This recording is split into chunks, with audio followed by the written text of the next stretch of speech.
Well, in light of the passing of Mother Angelica yesterday on Easter Sunday of all days, I think we could not have planned this better. I think God, in His eternal design, His eternal design from all eternity, knew it was going to happen today, obviously, or yesterday on Easter Sunday. And what a day to go, Easter Sunday, when we just got out of the celebrating Holy Week, celebrating the Triduum, Good Friday, Holy Saturday, and then Easter Sunday, the highest day of the year where we celebrate the resurrection of Jesus Christ from the dead, for her to pass on to eternal life during that day. My thoughts about Mother and her passing on her legacy to us friars. We're coming up next year on our 30th anniversary of our community's existence, the Franciscan missionaries of the Eternal Word. And I think if you just look at our habit, for one, her being a Poor Clare of perpetual adoration, if you look at our habit, we bear the monstrance front and center on our habit. And our life is about, first of all, our consecration to Jesus Christ and His adoring Him in the most blessed sacrament of the altar. So Mother Angelica, being a Poor Clare of perpetual adoration and handing on that to us, her love of Jesus truly present in the Eucharist, that's one of the things that stands out to me first and foremost, is that love, that personal love of Jesus in the Eucharist, that spending time with Jesus in the Eucharist. I remember one time Raymond Arroyo saying that on Mother Angelica's live shows, Mother Angelica had something to say because she listened a lot. And that was in her listening, it was that life of prayer and adoration, where she would listen to Jesus in the silence.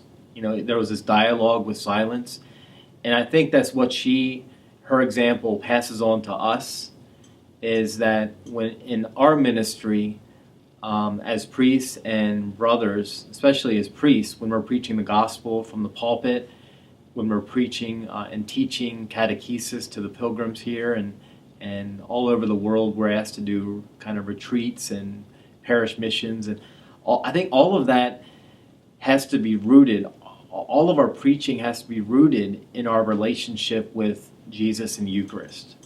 And Mother gave us that example of listening to Jesus. You know, when we come in before the Lord in adoration, it's silent.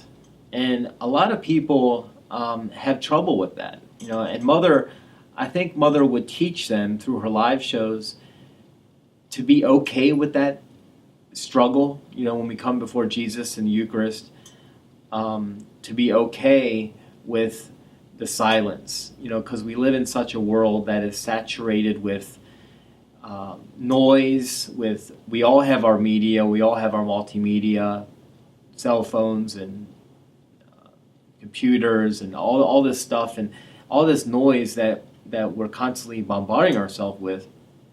But Mother encouraged us to go in and just sit before Jesus in Eucharist and struggle with that. You know, even if it's just 5 minutes, 10 minutes at a time. And she would encourage lay people to go before Jesus and to just have this conversation with them. You know, that He was there, that He's their best friend.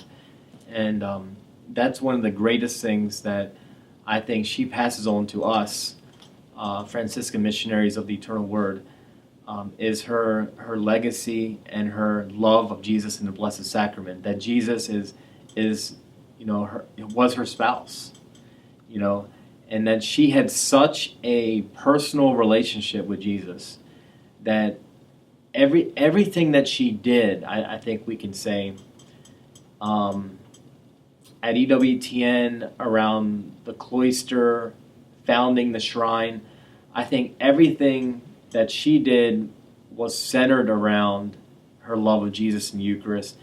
And I think for us as friars, I think it's pretty much the same way for us. You know, I've been a friar now for 12 years in this community since 2004, and I think that's what I've seen in all of our friars is this deep love for Jesus in the Eucharist, celebrating the Mass in Eucharistic adoration, praying the office together, praying the Rosary in front of the Blessed Sacrament.